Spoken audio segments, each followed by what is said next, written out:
Anche tu fai parte di un team sportivo e hai bisogno di un nuovo kit? Crea ora la tua identità insieme a Dinicri Sportswear. Avrai subito un 50% di sconto e il riassortimento a prezzo bloccato.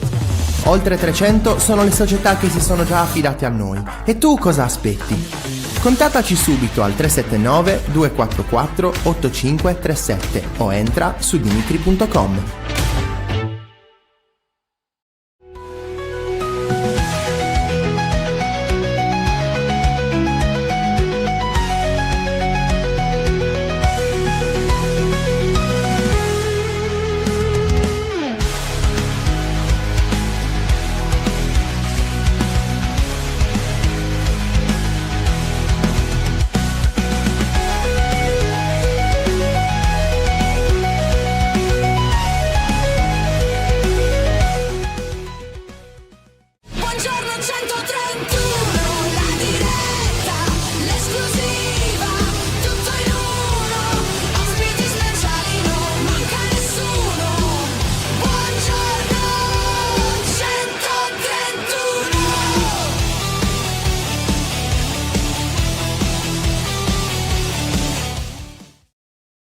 Buongiorno e ben trovati, nuovo appuntamento con Buongiorno 131, mercoledì 8 aprile, puntata 127 e ci andiamo a dirigere verso la sfida di sabato alle ore 15 all'Unipol Domus tra il Cagliari e la Cremonese.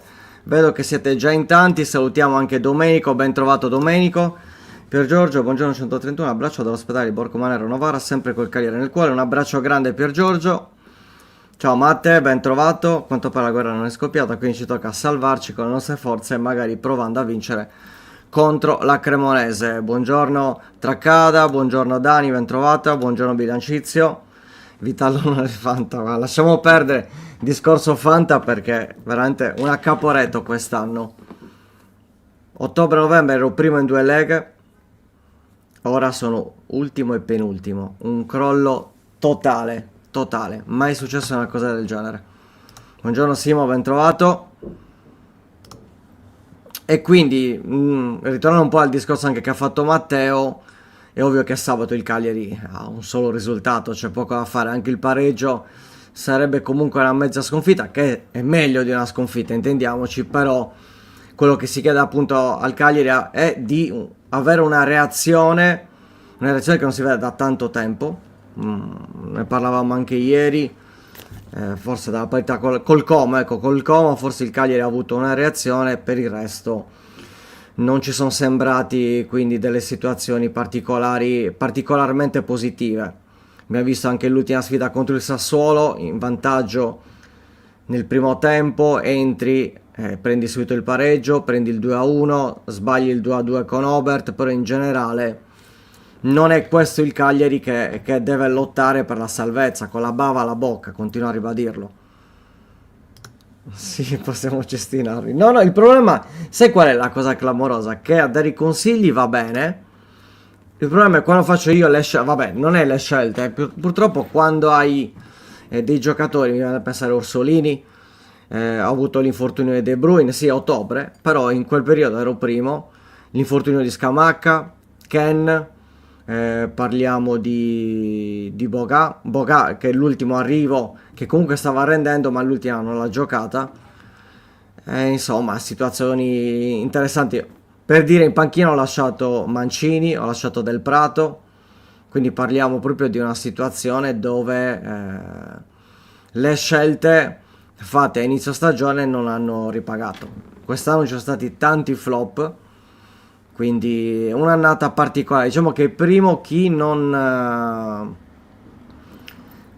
preso dei giocatori medi che stanno comunque rendendo in una certa maniera. Mi viene da pensare Duvikas, che comunque ha 11 gol, contro Ken che ad esempio ne ha 8. Se vai a pensare quanto è pagato Duvikas, forse 20 crediti, forse 30, però Ken l'hai pagato 120, 130, quindi... Allora, Luca Zappa, perdere più spinta alla palestra Zepedro, perdere più sicurezza alla difesa. Ma io penso che giocherà comunque Zepedro. Non penso che sia in dubbio Zepedro come titolarità. Anche perché comunque è il migliore. È quello che stava avendo il rendimento migliore. Anche contro il Sassuolo ha annullato praticamente l'Orientè. Quindi non penso che venga cambiato da questo punto di vista. Buongiorno Nicola, ben trovato. Citalloni. Ma Citalloni in che senso? Io mi pare che in sfida 131 sono bassissimo, sono terzultimo addirittura, perché anche lì ovviamente con le scelte fatte sono andate comunque in una certa maniera. Ecco, ci aspettavamo decisamente di meglio, ci aspettavamo comunque una situazione dove certi giocatori dovevano rendere in una certa maniera. Diciamo che c'è stato un po' il crollo che può aver avuto il Cagliari. Prima parte ottima, seconda parte meno. Però abbiamo Francesco, eccolo qua, buongiorno, ben trovato. Buongiorno, buongiorno. Come andiamo? Tutto a posto? Bene, bene, bene, bene, bene. Stavo un po' intrattenendo gli ospiti, Posso parlando di immaginare, fantacalcio, ovviamente. posso immaginare il piacere. Vedi, queste sono le belle, ti vedo in forma, grande. Alla grande direi. Sì, sì. Perfetto. Formissima Vabbè. proprio. Anche tu se ti vedo bello in forma. Io? Sì. Oh, proprio una roba Una roba clamorosa. formissima. Allora, c'erano delle domande su Zappa, sul fatto che Sì. potesse partire titolare nella sfida contro la Cremonese. Vedi, Zepedro al centro, Comie Zappa esterno in supporto a Palestra. Io penso che verrà confermato in blocco con il rientro di Dossena al posto di Rodriguez. Quindi Zepedro, Mina, Dossena e Obert. Sì, vedremo. È plausibile. È plausibile.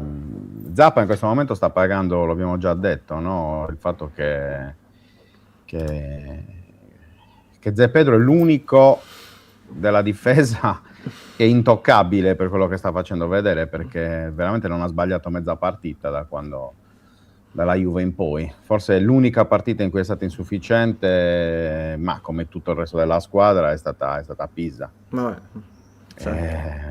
Trovatemi uno che si è salvato a Pisa e poi ne riparliamo. Però per il resto insomma un giocatore, una bella sorpresa, anche se poi Cagliari va detto da subito che sarebbe stato un giocatore in grado anche di prendersi lo spazio, anche a scapito di un giocatore, di un senatore quale è ormai Gabriele Zappa, che ha avuto la sfortuna di farsi male con la Juve, cioè prima della Juve, e da lì insomma è andata, cioè di fatto Zepeda non ha più perso il posto, quindi insomma. E anche poi il discorso che Palestra è sempre stato detto, no, ma può giocare anche a sinistra, però prima di mettere Palestra a sinistra evidentemente Pisacane ci pensa 5 volte, e quindi così, insomma. Ben trovato Pietro. Grande Pietro, ben trovato. Quindi questo Tra un po' partono le convocazioni, Pietro, Vediamo un po'. Ecco.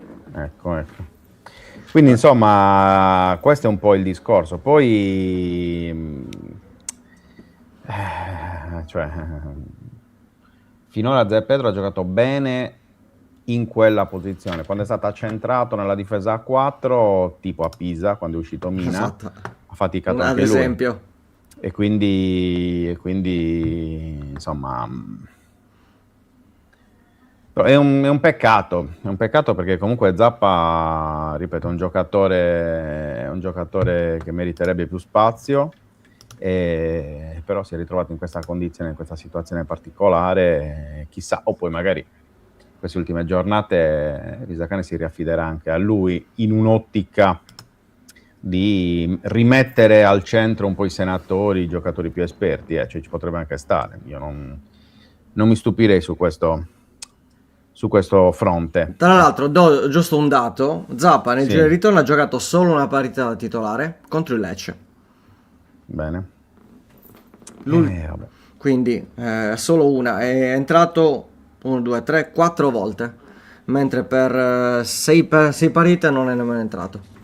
Quindi comunque Sì, e poi ha pagato titolare sicuramente l'ingresso a Pisa, tra l'altro. L'ingresso a Pisa con la marcatura un po' leggerina su Caracciolo, che ha fatto doppietta, insomma. Vedremo. Comunque vedo che ci ha raggiunto il primo ospite di oggi, quindi gli chiedo se possiamo... Facci un ok, Nando. Ok. Ok, ce l'abbiamo, quindi facciamolo Eccolo entrare. qua. Buongiorno Nando Mura. Buongiorno, Come stai? Nando? grazie di avermi invitato. Grazie a te, Grazie come a te. sempre, di essere qui. Ovviamente, Nando, con te tocca parlare di pallacanestro, perché so che non è un argomento semplice quest'anno. Perché È come il Cagliari per voi, voglio dire. Sembra che si siano messi d'accordo. Davvero. Stanno facendo da monelle tutte e due, le due dove maggiori ti giri, squadre. ti giri, no? Insomma, c'è sempre un po' di difficoltà. E quindi inizierei, come sempre, parlando della Dinamo. Sì. Della Dinamo maschile in questo caso, perché poi parleremo anche della Dinamo Sassari femminile, ovviamente, la Dinamo Woman, che ha vissuto questa sorta di ossimoro, no? C'è questo picco bellissimo della festa per la salvezza in Serie A1 e poi 2 giorni dopo è arrivato l'annuncio di Stefano Sardara per dire che l'anno prossimo non ci sarà la Dinamo Woman, ma ripeto, ne parleremo a breve. Concentriamoci un po' sulla squadra di Veljko Mrsić, Nando. Un Cagliari, facendo il parallelo col calcio, che nell'ultimo periodo insomma davvero negativo, 2 soli punti in 8 partite. Se trasliamo questo discorso alla Dinamo, non mi sembra, no, che il momento sia molto migliore, e soprattutto, esattamente come è successo al Cagliari, che aveva un bel vantaggio rispetto alla zona retrocessione, anche la Dinamo ha dilapidato, no, quei punti che aveva messo tra sé e l'ultimo posto, con fatica anche, con un paio di partite, un paio di gestioni di partite, possiamo dire scellerate, o è troppo? No, beh, tu pensa che la parità con Treviso domenica scorsa potevano vincerla e sarebbero stati praticamente salvi, perché andavano a +6 col 2-0 nello scontro diretto. L'hanno persa e quindi hanno ridotto il distacco, ma non solo, l'hanno persa di 5 dopo aver vinto di 3 al Treviso, quindi hanno il -2 nello scontro diretto. Quindi la Dinamo, c'è questo caso clamoroso tra i tanti, che potrebbe retrocedere solo perché arriva a pari punti ultima insieme a Treviso, ma Treviso ha segnato un canestro in più e quel canestro sarebbe fatale alla Dinamo, che sì, è stata scellerata, per non usare termini più brutti. Il problema non è poi soltanto quello che è successo nelle ultime settimane, è successo che, parto da lontano ma sarò brevissimo, il Cagliari retrocede nel 76, si chiude la prima volta, si chiude l'epoca dello scudetto di Gigi Riva e tutto quanto. Da allora sono passati 50 anni, ma il Cagliari, a parte un anno di Coppa UEFA, ha sempre fatto questo, ha sempre lottato per non retrocedere, non ci è riuscita 4 o 5 volte, e tutte le altre volte ce l'ha fatta. Quindi il Cagliari, la comunità, il popolo rossoblu è abituato a fare questo. La Dinamo al 16° campionato di Serie A, in cui ha lottato sempre per i playoff, addirittura per lo scudetto, per il finalette di Coppa Italia, si trova per la prima volta a gestire una situazione che è molto complicata, che la Dinamo deve affrontare 4 partite e Treviso 5, perché la Dinamo, essendo il campionato zoppo perché si è ritirato Trapani, lo avrebbe già dovuto affrontare, quindi c'ha 4 partite anziché 5. Di queste 5, 3 sono contro le prime 3, è vero, 2 in casa con Bologna e Venezia, l'altra è in trasferta, le altre 2 sono in trasferta a Brescia, che è anch'essa capolista, e poi Varese, che è sempre un campo storico della pallacanestro italiana, dove non è facile vincere. Quindi la Dinamo, l'abbiamo paragonato al Cagliari, ma la Dinamo sta molto peggio del Cagliari.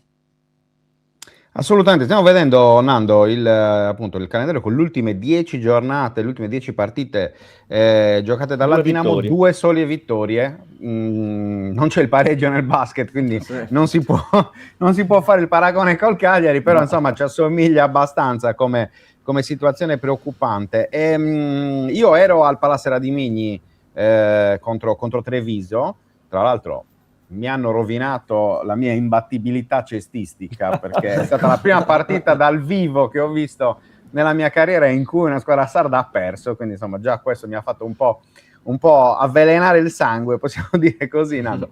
Però l'impressione, io sono un profano della palla a spicchi, io ho cercato di carpire soprattutto l'aspetto psicologico e mentale più che quello tecnico. Dal punto di vista tecnico è stato semplice, i falli, o meglio, i lunghi si sono caricati di falli da subito, praticamente già dal primo quarto. Pensate che Zanelli è entrato dopo 3 minuti, dopo che Buia aveva già preso 2 falli, entra, gioca 3 minuti, prende 2 falli e non vede più campo in tutta la partita, anche se Zanelli è un play, non è un lungo, però per far capire anche la gestione dei falli a volte quanto appunto quanto possa essere centrale nell'andamento di una partita.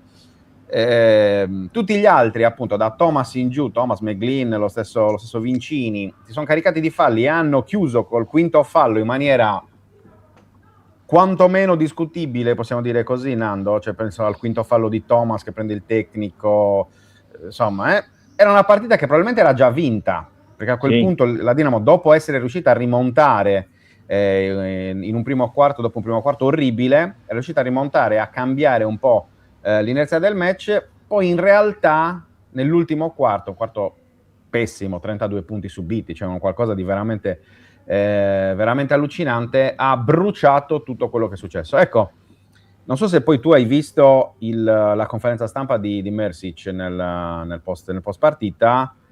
Mersic noi ce lo immaginiamo, un allenatore sanguigno, tanto è croato e quindi sappiamo la scuola slava dal punto di vista dell'approccio sia molto, molto viscerale, ecco, da quel punto di vista. Io ho visto un Mersic svuotato, un Mersic che quasi bofonchiava invece che parlare. Tale era il momento di difficoltà. Ecco, in quel momento io ho capito che effettivamente la Dinamo, insomma, ancora più che dall'analisi dei numeri, è un malato grave. Sei d'accordo? Sì, ha vinto 7 partite in tutto l'anno, ne ha perse 17, 18. Ha perso tanto al Serra di Vigna, ha più perso che vinto. Cioè, una delle grandi fortune, chiamiamole così, della Dinamo era che il Palazzetto ne perdeva 2 all'anno. Quest'anno ne ha già perse tante. Forse in quel momento il coach ha capito, che aveva già fatto quei calcoli che noi poi facciamo il giorno dopo, che avendo davanti 4 partite, di cui 3 con le prime 3, che si giocano nel primo posto in regular season, perché tu capisci che Bologna, Brescia e Venezia non è che sono prime già nei playoff e quindi vengono con l'asciugamano e l'infradito, no, vengono a giocare il primo posto, perché il primo posto ti dà la finale scudetto, ti dà anche un incasso che nel caso loro di Bologna è superiore ai 250.000 euro. Cioè, Marsic probabilmente aveva già capito queste cose. Poi, per rispondere alla tua domanda, sì, c'è uno stato mentale un po' depresso, perché anche quello di cui parleremo dopo della Dynamo Woman è un segnale, insomma, che c'è un po' di difficoltà economica. Il palazzetto, tu l'avrai visto, non è più pieno come in un certo periodo, qualche anno fa, in cui era impossibile trovare i biglietti. La qualità della squadra non è eccellente. Tu prima hai citato 3 giocatori, 3 lunghi, 2 sono di carnagione bianca. Ora, la pallacanestro all'atletica giocata, come dicevano tanti anni fa, e i migliori atleti del mondo sono afroamericani. Quindi la Dinamo là sotto non è esplosiva, non è intimidatrice. Poi ha dei giocatori dei quali tu puoi dire anche tutto il bene che vuoi, ma Bui e gli altri negli ultimi 3 minuti perdono palla palleggiandosi sui piedi. Cioè, questo è un segnale che c'è sicuramente uno stato d'animo che non è eccellente, perché probabilmente gli obiettivi erano quelli, però la cifra tecnica della squadra sul versante non tecnica, la cifra dei giocatori sul versante della personalità mi sembra molto basso, perché una partita del genere, come il Cagliari con la Cremonese, cioè 2-0 dopo un quarto d'ora devi fare, cioè gli devi dire: Ciccio, oggi qui la pelle non la porti via. Ci sono certe partite in cui quelli bravi la vincono bene e quelli non bravi la portano fino alla fine rischiando di perderla, e con un atteggiamento del genere poi finisci per perderla. Sì, tra l'altro poi nell'ultimo turno, no, sabato sera, nell'inferno di Cantù, perché insomma tu che ci sei stato varie volte sai bene quanto possa essere un fattore, no? Il Paladesio da quel punto di vista. Il Paladesio è un palazzetto grande, bello, con le tribune lontane, ma quando giocavano al Pianella a Cucciago Io una volta nell'anno precedente allo scudetto della Dinamo stavo andando via perché la Dinamo era playoff, la Dinamo stava vincendo e hanno smontato il palazzetto finché gli arbitri hanno dovuto minacciare 2, 3, 4, 5 volte alla prossima il match verrà interrotto, invece tutti per portare la pelle a casa sono stati buoni, alla fine la Dinamo l'ha perso, ma io quella volta è l'unica volta in cui ho avuto paura in un campo che non fosse di calcio, ecco, proprio perché il pianello, adesso ti ripeto, Adesio è più in un ambiente più soft, ma il vecchio però comunque palazzetto, nonostante l'ambiente è soft, comunque si fa sentire, perché insomma, ripeto, si sentivano distintamente, ecco, anche dalla TV si sentiva insomma, la voce davvero forte e costante dei tifosi canturini, diverso rispetto a quello che sta succedendo ultimamente al Palazzo della Dimigna. Hai detto questo, ma cioè, non l'ho notato solo io, lo ha detto Stefano Sardara alla Nuova, nell'intervista della settimana scorsa, cioè, ha detto forse abbiamo abituato troppo bene i nostri tifosi, insomma si sentiva il rumore delle scarpette al palazzetto, una cosa che non succede praticamente mai, ed effettivamente è vero, perché al di là di qualche fischio contro gli arbitri, contro l'arbitro Rossi nello specifico, in primis, che era il capo arbitro, diciamo così, della partita contro Treviso, per il resto davvero non c'è stato un grande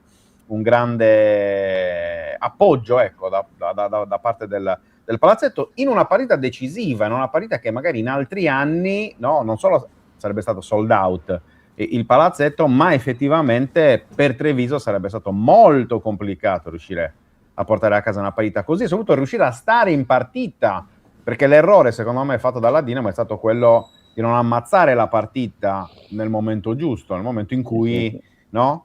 Sì, quello che dicevamo scollinato prima, cioè, lo svantaggio, poi si è riuscito non si è riuscita a tenere la partita. Nando, questa è la classifica, no?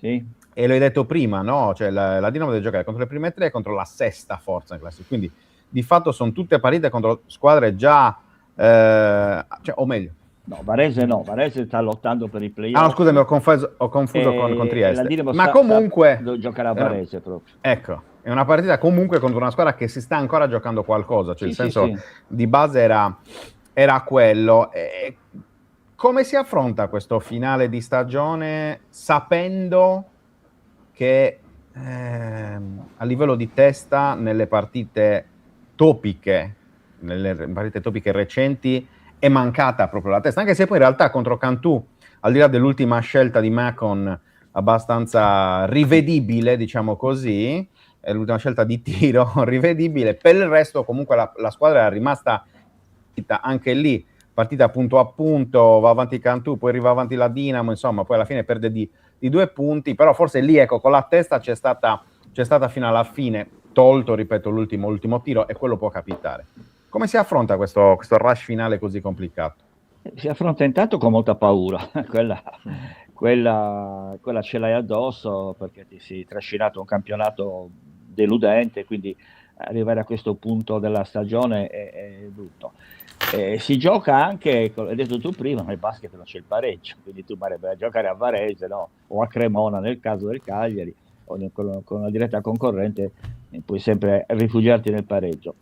Si dovrebbe giocare con una maggior serenità, maggior lucidità, che è quello che è mancato alla Dinamo in molte partite, cioè non è che la Dinamo ha perso tante partite 3-0, le ha perse 1-0 all'ultimo minuto, cioè non ha dato dimostrazione perché? Perché la Dinamo non ha grandi playmaker in senso storico della parola o letterario, playmaker, cioè gente che fa il gioco, ma dei cosiddetti point guard, cioè giocatori che portano palla, poi hanno buon tiro, sanno penetrare, scaricare, ma non c'è. Ecco, io in questa Dinamo non vedo un leader.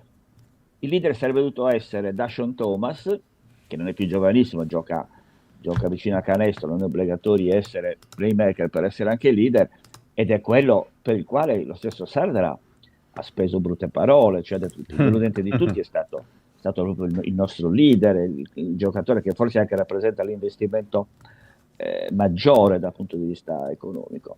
Quindi ci sono una serie di delusioni, perché noi possiamo fare tutti i discorsi che vogliamo, di tattica, di spogliatoio, di quello che vuoi, ma poi la differenza la fa la cifra tecnica. Cioè il singolo giocatore deve essere bravo, perché se tu c'era una volta in America il film, anziché farlo fare il ruolo del protagonista a Robert De Niro, lo fai fare a Luca, non credo che avrebbe avuto lo stesso successo. Direi. Capito? Quindi è quello. Aveva avuto la pelle più bella, però. Sì, sicuramente. poi più giovane. Quello senza sì. dubbio, però. Sì, però a parte le cretinate che sto dicendo, il problema è quello, la Dinamo per una questione anche di budget, perché non dimenticare che spesso i più forti sono anche i più ricchi e il livello tecnico economico del campionato è salito molto, mentre il budget della Dinamo un po' è sceso. Oggi Milano è sopra i 30 milioni, la Dinamo è a 3. Ci rendi conto che Brescia è una città ricca, la stessa Treviso è una città ricca, ci sono Bologna è una città che fa 250.000 euro di incasso a partita, la Dinamo ne farà una quarantina se li fa ormai. Quindi c'è una differenza che ti dice ok, dobbiamo prendere ogni anno 5, 6, 7 giocatori diversi e ogni anno devi procurare i soldi, trovarli. E poi c'è anche un discorso molto più filosofico, cioè che la Dinamo è in Serie A da 16 anni, esistono anche i cicli nello sport. Prima parlavamo di quello del Cagliari che si era chiuso nel 76, pochi anni dopo la conquista dello scudetto. Abbiamo visto altre realtà che arrivi un momento in cui ti arriva il conto, ci può essere anche stanchezza da parte della dirigenza, anche dei tifosi. La Dinamo ha fatto l'ultimo titolo nel 2019, sono passati 7 anni, da allora non si è più qualificata per i playoff, non si è più qualificata per il Final Eight. Tutto questo contribuisce quindi a staccare la gente, gli sponsor, hai meno soldi da spendere, anziché Dyson, Logan, Sanders, Brooks e Lawal l'anno scudetto, devi prendere giocatori che anche a occhio nudo si vede che sono inferiori a quello squadrone che aveva vinto lo scudetto, e non per caso certamente. Nando, chiudiamo il discorso della Dinamo maschile per aprire la pagina femminile, perché abbiamo detto prima, no? questo paradosso della grande festa per la salvezza arrivata ai play-out contro Brescia. Sto cercando anche la nostra gallery in cui c'è la foto meravigliosa del nostro amico Paolo Citrini, coach appunto della Dinamo Woman, e in pochissime ore è passata dalla gioia alla tristezza vera, perché insomma le parole di Sardara, sempre la Nuova Sardegna, hanno confermato. Poi tra l'altro c'è stata questa schermaglia anche ieri con la Lega femminile, però insomma un progetto vinto, secondo me si può dire, un bilancio sportivamente parlando abbastanza positivo, visto che si è creata dal nulla una nuova squadra, però insostenibile dal punto di vista economico, perché la Dinamo ci ha provato, cioè anche quest'anno, forse era una fine che si poteva già preconizzare l'anno scorso, se ci pensi, no? Al termine del ciclo restivo, e forse quest'anno Stefano Sardara ha detto ragazzi, proviamoci lo stesso, continuiamo ulteriormente a ridurre un po' il budget, a contenere le spese, proviamoci, vediamo se arrivano risposte tra istituzioni, sponsor e quant'altro. Evidentemente non ne sono arrivati. Sì, ma è la pallacanestro femminile, mi spiace dirlo, io ho sposato una cestista che ho anche allenato quando ero giovane. La pallacanestro femminile non ha l'appeal che ha la pallavolo femminile, per esempio. E la pallacanestro femminile, infatti la Serie A è a 11 squadre, ogni anno se ne ritira una, due. La stessa Bologna, la Virtus Bologna ha fatto un tentativo e dopo un paio d'anni ha detto non ce la facciamo più. Vanno avanti Schio, che è 100 anni che vince lo scudetto, perché a Schio c'è questa realtà, questo imprenditore pazzo che ogni anno è lì. Ma stiamo parlando di un piccolo centro in provincia di Vicenza, abbiamo altre grandi città cestisticamente evolute, non lo vogliono sapere. E questo perché la pallacanestro femminile ha come concorrenza la pallavolo femminile, cioè le ragazze italiane giocano a pallavolo.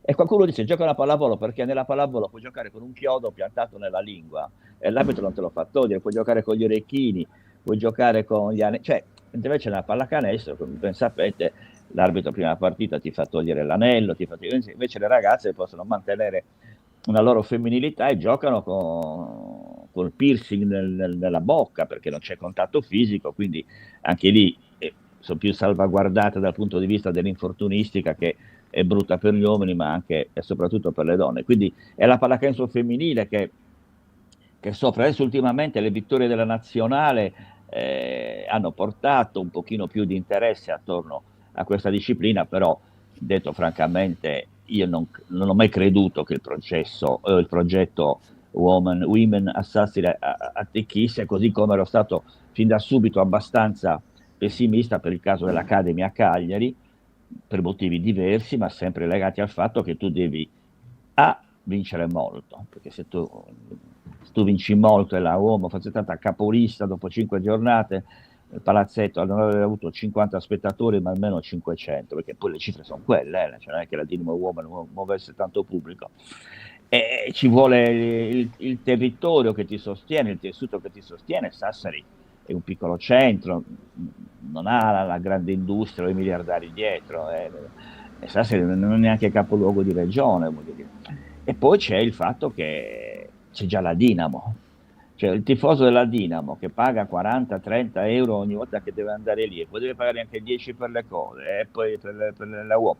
Sono spese che insostenibili. Quindi a me non sorprende il fatto che Sardara coraggiosamente abbia innescato sia il progetto Academy che poi quello delle Women, però erano due progetti un po' troppo, non ambiziosi, un po' troppo, vorrei dire esagerati, ma non mi viene un altro termine ancora più, erano delle scommesse 100 contro 1, perché insomma il basket femminile ha questi problemi, mentre l'Academy a Cagliari è inutile che ne riparliamo, cioè c'è il fatto che Certo. si chiamava Dinamo a Cagliari, come fondare una squadra di calcio a Sassari e chiamarla Cagliari, insomma, non credo perché adesso speriamo che non retroceda nessuno, ma se retrocede il Cagliari a Sassari sono contenti, se retrocede la Dinamo a Cagliari sono contenti, inutile che facciamo sciovinismo da 4 soldi. Non lo so, però questo forse secondo me è un po' meno dal punto di vista del cestistico, però questo è un altro discorso. Chiudiamo su Cagliari, o meglio, non su Cagliari, sulla Sardegna, perché a Cagliari stasera si gioca il derby, no, di Serie B interregionale, ovvero Esperia Olimpia Cagliari contro Class Sennori. Insomma, una partita tanto attesa. All'andata il derby fu vinto dalla squadra cagliaritana di Coach Manca. È cambiata qualcosa secondo te rispetto ad allora? Cioè, nel senso, proprio il momento anche delle due squadre? Mi sembra di poter dire di sì, visto che in quel momento Sennori era molto in difficoltà dal punto di vista sia dei punti che anche forse proprio della consapevolezza della propria forza, con qualche vittoria nelle ultime settimane, negli ultimi mesi, forse sta anche ritrovando. Nelle ultime 5 giornate Esperia e Sennori hanno vinto lo stesso numero di partite, 3. Ecco, da allora è cresciuta molto Sennori, non so se perché ha cambiato allenatore, ma soprattutto perché ha acquistato un rinforzo. Anche l'Esperia si è rinforzata perché ha recuperato definitivamente Marco Giordano. Quindi è una partita apparentemente tra Davide contro Golia, cioè se tu prendi 6.000 abitanti di Sennori, 4.000 li metti dentro il palazzetto, fuori ne restano solo 2.000, quindi è un piccolo centro che viene a sfidare la metropoli, chiamiamola così, e via. Io credo che l'Esperia sia ancora favorita per tanti motivi, però sarà un bel derby perché siccome lo sport, il basket, insomma, è anche estetica, e tra Luca Sanna e Marco Giordano, Ziranu e Frattoni, insomma, se tu guardi ci sono tantissimi ragazzi molto, molto interessanti in una squadra e nell'altro, quindi insomma, sarà un piacere vederlo. Poi è chiaro che l'Esperia sta cercando di agganciare i playoff, quegli altri di Sennori di vincere i play-out. Comunque sia, sono 2 stagioni tutto sommato positive in un campionato che ha però una cifra tecnica molto più elevata del previsto, perché quest'anno la Sardegna è stata messa con Campania, soprattutto Lazio-Campania, e poi giocherà gli eventuali play-off contro Sicilia e Calabria, che sono, anche lì ci sono realtà molto, molto intense dal punto di vista anche della passione. Però voglio dire, 4-5 anni fa Senior ed Esperia si sono affrontate in campionato a Montemigi nella C regionale e l'Esperia aveva vinto 102-58, mi pare. Ecco, questo ti dà l'idea di come soprattutto Senior in questi ultimi anni sia cresciuta tantissimo facendo un bel progetto, perché ha costruito piano piano, ha saputo creare interesse e ti ripeto, è una cittadina, un paesino di 6.000 abitanti, insomma, stringendosi un po' starebbero tutti dentro il palazzetto di Cagliari. Questo dà l'idea proprio di come sia una realtà molto piccola ma ambiziosa e anche solida, perché ormai sono diversi anni che viaggia a quei livelli. Nando, grazie, ovviamente è sempre un piacere Grazie parlare mille, con Nando. te di tutto, ma soprattutto di pallacanestro. Stasera sarai ovviamente presente al palazzetto, immagino. Spero No? che verrai anche tu, ma No, l'orario... io sono ad Alghero, ci sarà Matteo Cardia. Fossi stato a molto Cagliari sarei venuto 100%, questo Vabbè. sì, era una delle cose da fare, però sono ad Alghero questa settimana, quindi nada. Però saremo più che degnamente rappresentati dal nostro Matteo Cardia, che sicuramente ne capisce più del sottoscritto di basket No, e non soltanto, e anche di altro probabilmente. anche di altri, come me e anche di- compreso, perché Matteo è un ragazzo che la pallacanestro la conosce e quindi farà piacere vederlo, insomma, come sempre. Esatto. Nando, grazie. Grazie Un mille, Grazie a abbraccio, voi, ci vediamo Luca. presto. Buona Ciao, buon giornata. lavoro. Ciao, buona Ciao, giornata. ciao. Ciao Nando. Eccoci qua. Perfetto. Allora andiamo Sempre subito. molto bello parlare Sempre con sì. Nando, perché insomma non c'è nessuno come Sardegna che può parlare di basket Come te la racconta? come con bello. lui, come con lui. Esatto. Poi, insomma, Sono d'accordo, assolutamente. Vabbè. sa bene quanto lo stimi. Bene, Andiamo al al secondo ospite, che ho secondo visto che ci ha già raggiunto. Esatto, facciamo entrare. Eccoci qua. Ciao Vittorio, ben trovato. Ciao a voi e ciao a tutti gli ascoltatori, quelli che vedono la trasmissione.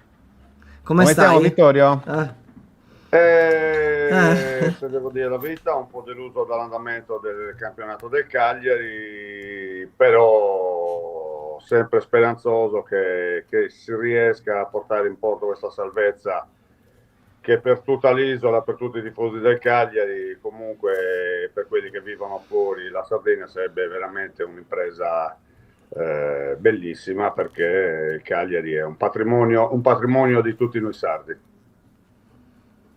Vado io, Vito, ti Vai, chiedo appunto il discorso relativo al Cagliari. Forse l'ultima volta che eri venuto era prima di Cagliari-Verona, che era a fine gennaio, il 4-0, che comunque sancì sia la chiusura del calciomercato, ma probabilmente anche una situazione dove il Cagliari da lì in poi si è seduto, mettiamola così, perché da quella partita, da quella vittoria, il Cagliari ha fatto 8 partite, 2 pareggi, 6 sconfitte, soprattutto arriva da 4 sconfitte consecutive, tra cui Lecce e Pisa, che non vanno dimenticati, ma anche l'ultima sfida contro il Sassuolo, un primo tempo dove il Cagliari era in vantaggio e nel secondo tempo è praticamente scomparso dai radar. Secondo te che cosa è successo?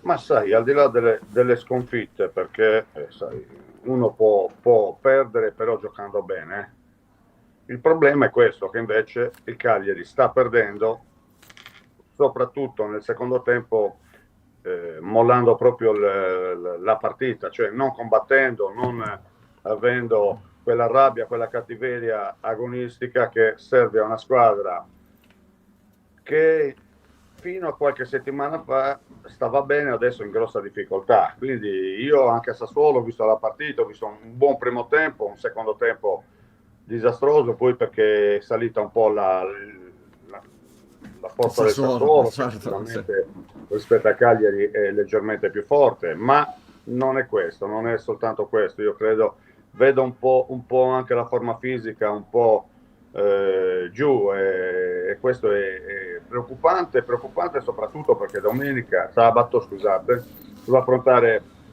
una partita che potrebbe essere realmente una partita fondamentale per questa salvezza e per questo campionato. Andiamo a affrontare una Cremonese che 2 domeniche fa ha fatto il cambio di allenatore, ha vinto subito la prima partita, se non mi sbaglio, fuori casa. Sì, a Parma.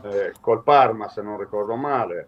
e poi domenica è andata a perdere in casa col Bologna, però è una squadra che dà del filo da torcere a tutti e sta combattendo, era molto avanti nel girone d'andata, aveva fatto con Nicola un girone d'andata strepitoso e poi dopo anche lei si è inceppata, non ha più vinto quasi una partita, tutti i punti di vantaggio che aveva sulle ultime, chiamiamole così, se li è mangiati, adesso si trova in terzultima posizione insieme a Lecce, però è a 3 punti da noi e quindi questo scontro potrebbe essere realmente fondamentale per la salvezza. Ti chiedo sul discorso del ritiro, perché qui un po' ci si è divisi dall'utilità di un ritiro per trovare probabilmente la giusta concentrazione. Secondo te è ancora un metodo valido? Semmai fosse stato un metodo valido, ecco. Ma Come, sai, come... ci si aggrappa un po' a tutto, ci si aggrappa un po' a tutto perché adesso forse si è visto che il gruppo è andato un po' in difficoltà e si cerca di compattare un po' nuovamente tutto quello che di buono aveva fatto fino alla partita col Verona, con la vittoria con la Fiorentina, la vittoria con la Juventus, quelle 3 vittorie ci avevano tirato fuori da tanti problemi che poi invece nelle ultime 7 partite si sono nuovamente fatti vedere. Quindi credo, sono stato calciatore anche io, sicuramente non fa piacere stare lontano dalle famiglie, stare lontano dai propri affetti, dalla propria vita personale, insomma, però credo che possa servire a qualcosa, soprattutto per ricompattare un gruppo che mi sembra che sia un po' in difficoltà.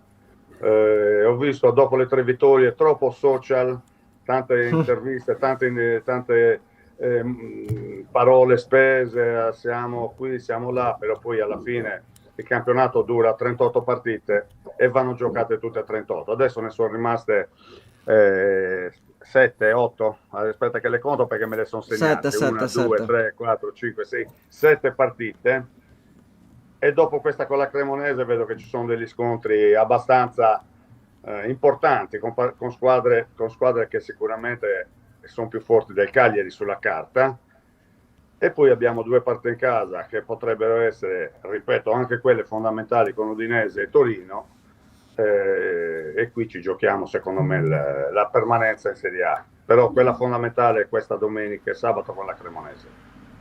Fra? No, volevo chiedere a Vittorio se, insomma, ti sei dato una spiegazione di questo calo, proprio anche in base alla tua esperienza, sia da calciatore che da allenatore. Cioè, è un Cagliari che ha perso l'anima negli ultimi 2 mesi. L'ho detto, secondo me troppi social, si pensava di essere già salvi dopo la vittoria col Verona, ma poi invece con la Fiorentina, adesso non ricordo bene quale si è giocato per ultimo, ma invece non è così. Ti ho detto, ho visto, seguivo nei giornali, su televideo, siamo qui, siamo là, siamo forti, no, non è così, non è così il campionato di Serie A soprattutto con i 3 punti, adesso è diventato difficile, c'è squadre che non mollano mai, sono squadre più abituate anche del Cagliari, anche se il Cagliari nelle ultime stagioni ha sempre lottato per la salvezza e quindi dovrebbe essere abituata come le altre squadre, ma forse non è così, forse ci sentiamo un po' presuntuosi e qualcosina, devo dire la verità, probabilmente è un po' colpa anche della società e anche credo un pochettino dello staff tecnico, credo che ci stiano mettendo un po' qualche errorino, lo stiano commettendo. Soprattutto in attacco, si può dire? Sì. Ma Nella guarda, gestione del ci reparto sono delle offensivo? scelte che molte volte non riusciamo a condividere, a volte quando si deve giocare con 2 punti si gioca con una, quando invece si deve giocare con una difesa a 4 si gioca con una difesa a 3, insomma ci sono delle partite che bisognerebbe sicuramente cercare di ridurre al minimo cosa posso dire, i problemi che può creare l'altra squadra, invece cambiando questo modulo o invertendo un modulo che magari andrebbe attuato, si creano magari delle problematiche a tutta la squadra. Credo che qualcosina si stia sbagliando, però sai, purtroppo chi deve decidere è l'allenatore e sono anche per lui scelte difficili da fare, da ponderare, bisogna vedere, bisogna anche dare anche una mano allo staff che ha avuto parecchi infortuni anche purtroppo molto seri con i crociati rotti di Belotti, con Idrissi, con Felici.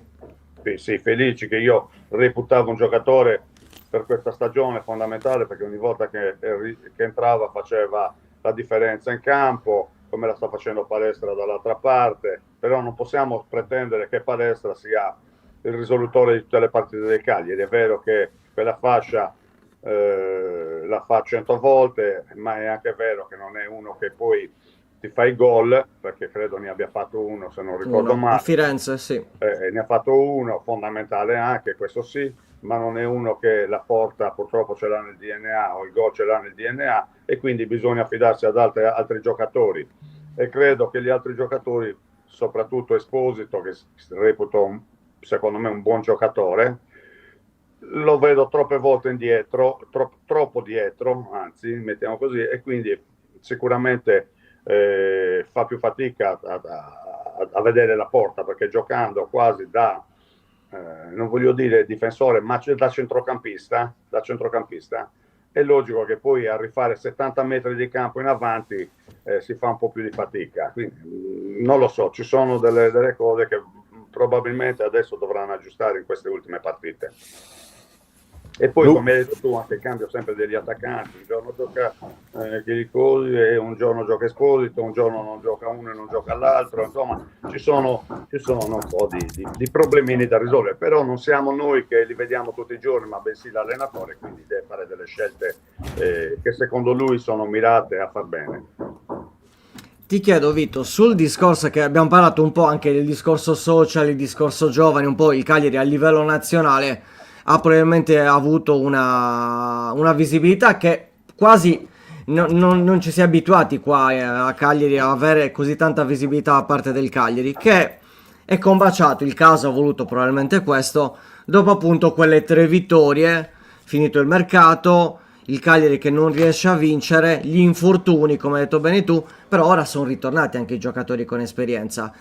E quello che si vede è che un po' manca anche magari una leadership in campo da parte di giocatori esperti che guidano anche i più giovani, perché questa è una situazione nuova. Il Cagliari, l'abbiamo detto durante tutto l'anno, non era mai stato così vicino, probabilmente al terzultimo posto. Al 31 gennaio addirittura aveva 11 punti di vantaggio sulla Fiorentina.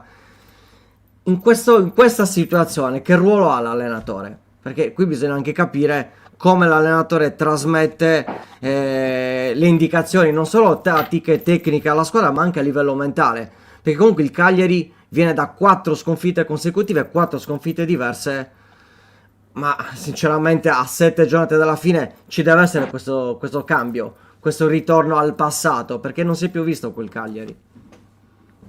Ma sai, l'allenatore sì, li può spronare quanto vuoi, però poi alla fine dei giochi chi va in campo sono i giocatori, e credo che, come hai detto tu, un leader poteva essere Belotti, che però purtroppo ha avuto quel bruttissimo infortunio subito, in pratica sta facendo anche bene, e credo che con lui sarebbe cresciuto molto anche Esposito e anche Chiricosi.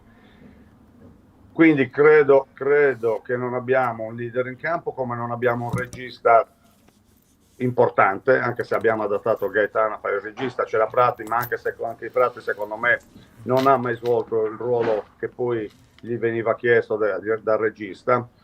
In 3 anni non credo che abbia mai fatto la differenza, credo in quasi nessuna partita, e quindi questo credo che si faccia sentire molto.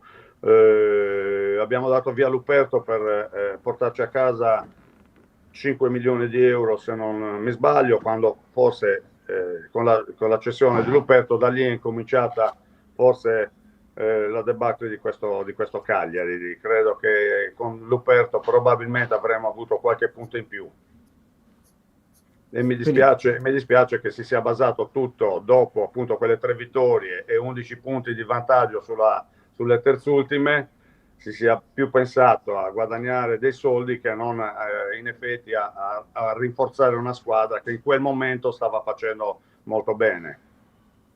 Quindi pensi che ci sia stata una sottovalutazione del problema, nel senso che ormai il Cagliari è salvo, quasi si è seduto dopo quella sfida col Verona e ora ne sta pagando le conseguenze e non Ma riesce a io credo rialzarsi di sì, credo, soprattutto. credo che si sia. Il Cagliari, devo dire, ha avuto sempre problemi in fase difensiva, però aveva trovato forse in quel momento un assetto importante che poteva garantirgli una fase difensiva importante. E invece con la cessione di Luperto è venuta a mancare quella centrale insieme a Mina che potevano sopportare gli attacchi degli avversari in primis e supportare invece la fase difensiva della squadra e lì è venuta a mancare. Io credo che Rodriguez, se non mi sbaglio, vero? Sì, Che diventerà forse, non lo so perché è ancora giovane, mi auguro che lo diventi un grande giocatore, ma ora come ora è ancora un po' acerbo per i volponi delle altre squadre che trova quando deve marcare. De Pedro, devo dire la verità, forse è uno dei pochi che ha avuto anche ultimamente un rendimento più costante, è cresciuto molto rispetto alle prime prestazioni.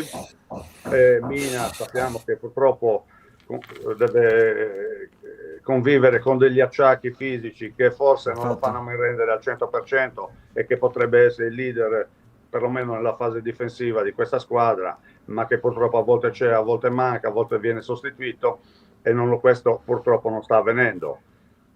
Quello che secondo me sta impressionando più a livello di prestazioni, di continuità e palestra, che però come ho detto prima non è che si può pretendere da un ragazzo di 20 anni che tiri la carretta per tutta la stagione quando in campo si devono andare 11 giocatori e gli altri 10 perché in questo momento anche Caprile prima faceva i grandi miracoli, adesso lo vedo un po' in difficoltà come tutta la squadra, anche a lui stanno venendo appunto questi risultati non brillanti.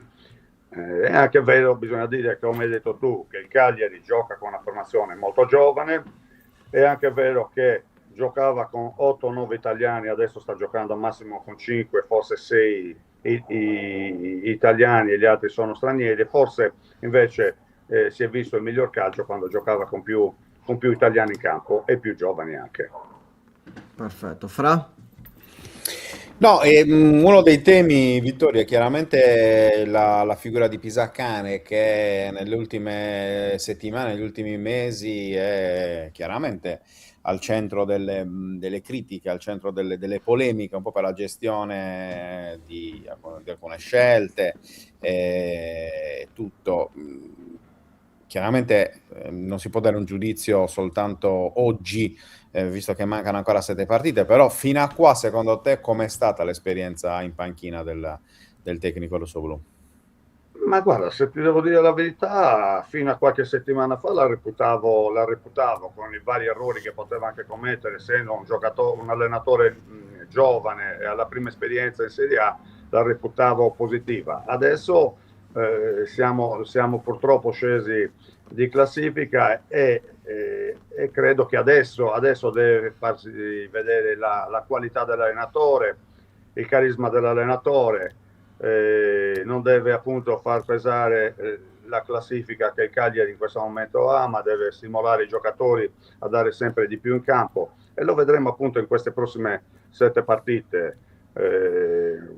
partendo da questa con la Cremonese, che secondo me è la più fondamentale di tutte le altre che ci saranno successivamente, anche perché è vero che dopo la Cremonese incontri l'Inter, di seguito l'Atalanta, il Bologna, che sono squadre che stanno lottando, forse il Bologna un po' meno, ma l'Atalanta e l'Inter stanno lottando, chi per vincere lo scudetto, chi per andare in Champions League. Il Bologna sicuramente non mollerà niente perché anche giocando in casa vorrà portare una vittoria e guadagnare punti che gli possono fare un salto di categorie, di qualità anche in campionato, però le altre due saranno quelle che giochiamo in casa, Udinese e Torino, che probabilmente l'Udinese è salva, il Torino invece non si sa come sarà messo, ma credo che abbia 36 punti o 35 punti e quindi in queste prossime partite sicuramente qualche altro punto lo farà, e sarà già salvo.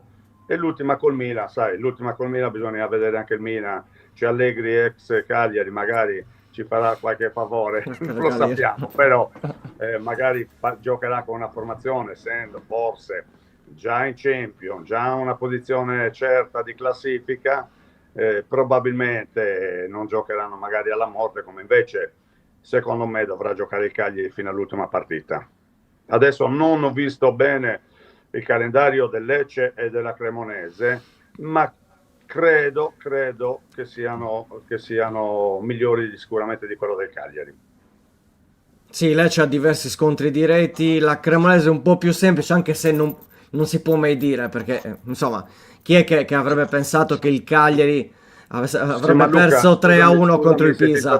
Ma gli scontri diretti cosa intendi? Che devono giocare col Pisa e col Verona? Perché sì, esatto, il Lecce ha il Pisa e il Verona, non esatto. sono più scontri diretti perché sono ormai, credo, e mi dispiace dire, soprattutto per il Verona, Sì. che è una squadra a cui tengo particolarmente, che siano già ormai, se non con 2 piedi in Serie B, un piede e mezzo sicuramente, quindi quelli secondo me non sono scontri diretti. Gli scontri diretti sono come appunto Cagliari Cremonese, potrebbe essere Cagliari Lecce, poteva essere, ma anche con Lecce eravamo in vantaggio, avendo vinto 2-1 a Lecce, siamo riusciti a perdere un'altra partita fondamentale in casa 2-0 e adesso anche con gli scontri diretti con Lecce siamo in svantaggio.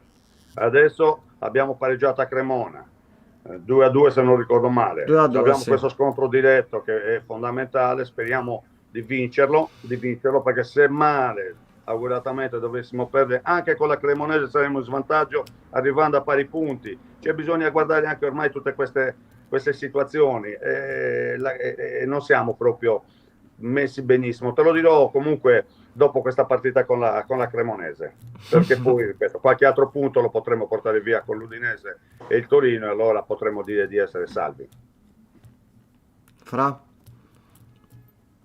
No, direi che ha detto tutto praticamente Vittorio, quindi l'ultimissima domanda, che partita sarà sabato secondo te, proprio dal punto di vista tecnico? Sarà una partita molto dura, molto dura, sapendo la posta in palio di ambedue le squadre, quindi mi aspetto forse anche una brutta partita, ma che mi auguro che il Cagliari porti a casa con i 3 punti. La Cremonese con il cambio di allenatore con Giampaolo, ripeto, forse ha trovato nuovi stimoli, forse perché anche la partita che ha perso col Bologna credo abbia fatto anche una buona partita e quindi se la giocherà sicuramente alla morte, sapendo che potrebbe essere forse per la Cremonese anche l'ultima spiaggia di salvezza, quindi la partita sarà sicuramente tesa da ambedue le parti, probabilmente anche a livello fisico ci saranno parecchi scontri personali, perché una posta in palio è troppo importante per vedere una partita tranquilla.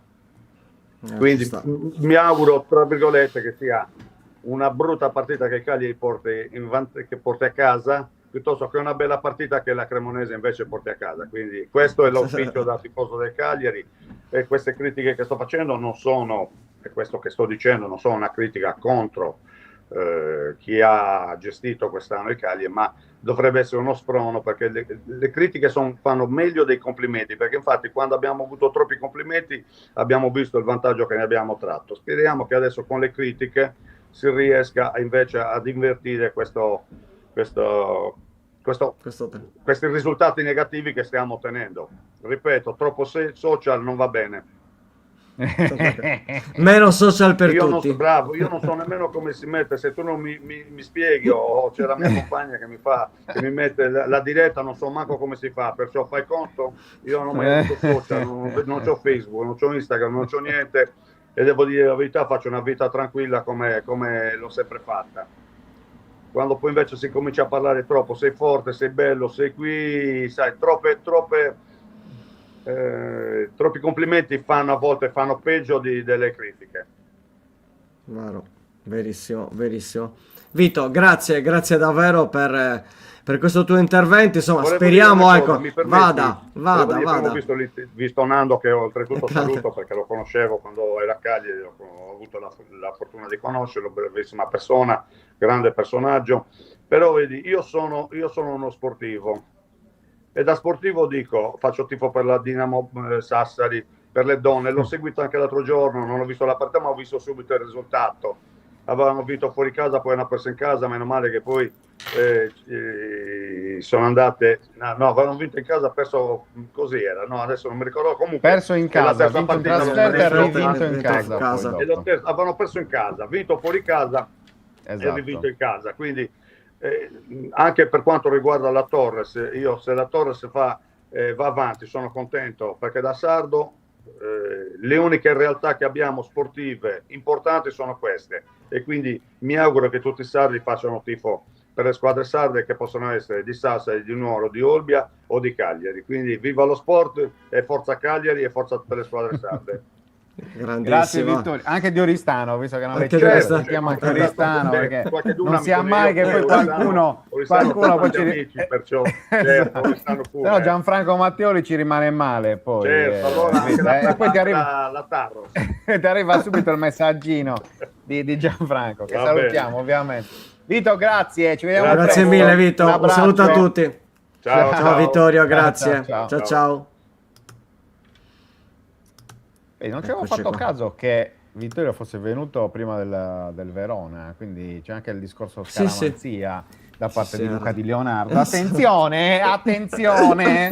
Attenzione, ci si attacca a tutto. Luca Di Leonardo non lascia niente al caso, Così. capito? Tipo Sagattu, come si Esatto. suol dire. Va bene. Che dire? Sì. Cosa aggiungere? È stata una bella puntata, dai. Sì, Sembra sì. di sì, anche molti Anche volata, numeri. anche volata. Bei numeri, grazie davvero. Sì. Poi si sganciava ogni tanto la videocamera, non ho capito perché. Forse perché non è un po' scarica, forse è per quello. Ogni tanto avete visto che sono scappato, sono sparito, non stavo facendo niente di che.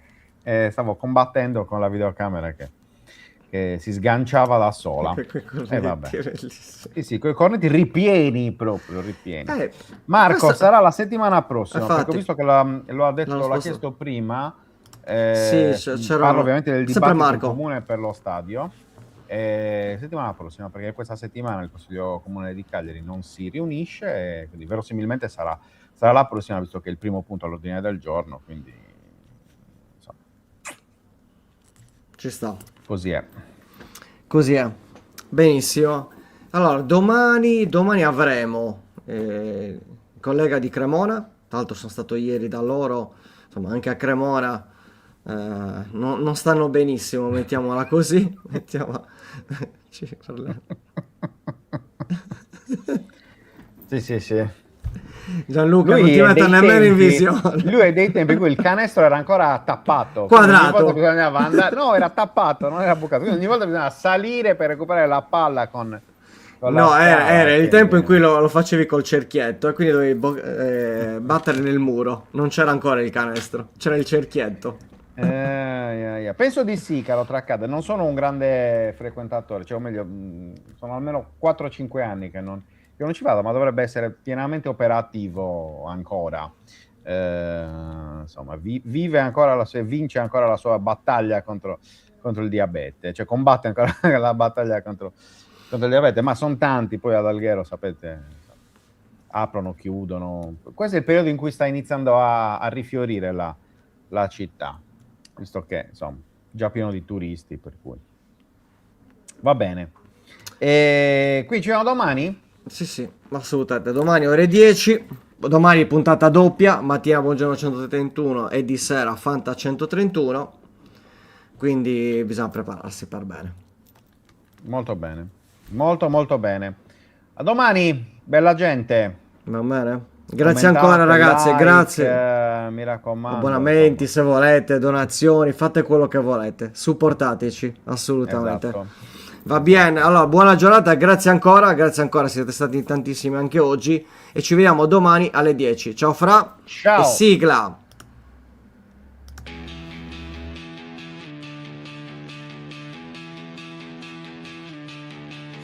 La sveglia suona, la redazione in pista, Sardegna in diretta, c'è voglia di notizia, storie di sport, un'isola in piena, storie di vita, a voce alta, alza il volume, fatti sentire. Buongiorno 131, la diretta, l'esclusiva, tutto in uno, ospiti speciali, non manca nessuno.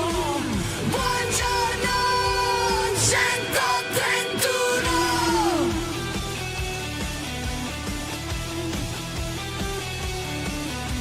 Storie di sport, storie da raccontare, tra il campo e il mare c'è tanto da dire. Alza il volume, fatti sentire. Buongiorno 131, la diretta, l'esclusiva, tutto in uno, ospiti speciali, non manca nessuno. Buongiorno 131.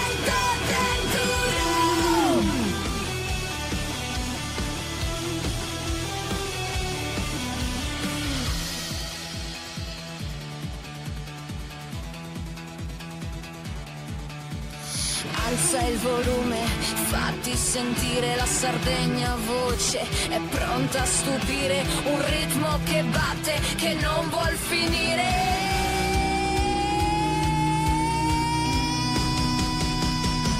Buongiorno 131, la diretta, l'esclusiva, tutto in uno, ospiti speciali, non manca nessuno. Buongiorno 131.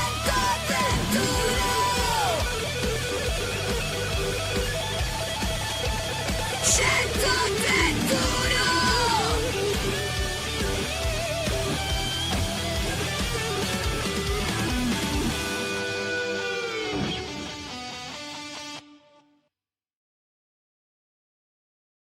Anche tu fai parte di un team sportivo e hai bisogno di un nuovo kit?